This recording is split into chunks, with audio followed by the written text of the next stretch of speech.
Се зголемува групата на обвинети за кои нивните адвокати бараат ревидирање на обвинението за пожарот во дискотеката Пулс во Кочани.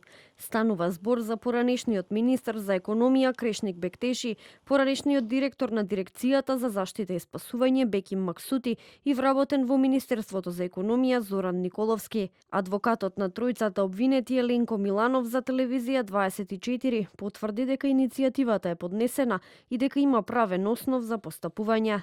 Но во суштина ова се однесува за сите оние кои што немале директни задолженија таа вечер или директни задолженија околу одржување на сето она што е опрема за спасување или противпожарна опрема во тој објект. Главниот основ е дека не може да постојат разлики помеѓу она што е поднесено обвинение од едно обвинителство, тоа е основното јавно обвинителство за гонење на организиран криминал, и ова јавно обвинителство во однос на правната квалификација за државни службеници. Претходно и одбраната на екс-министерот за економија Валјон Сарачини поднесе слична иницијатива.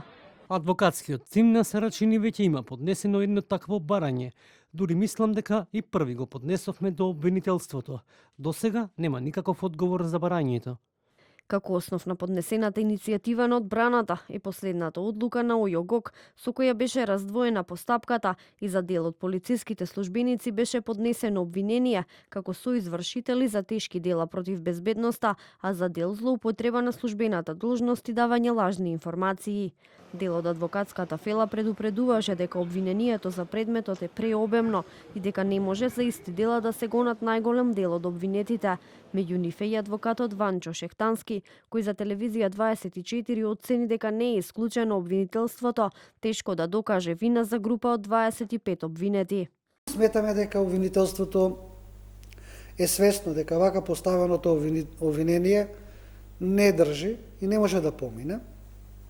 И мислам дека ќе биде ревидирано и дека за поголем број на луѓе ќе биде повлечено обвинението. Еве сега има и друга постапка, каде што се посочува одговорноста спрема лица кои што биле непосредно инволвирани во настанот. Од обвинителството за телевизија 24 вчера кажаа дека нема да коментираат документ се додека не го добијат. Денеска пак од таму ни одговорија дека ќе мора да почекаме до понеделник за да може да ни одговорат дали иницијативата стигнала до нив.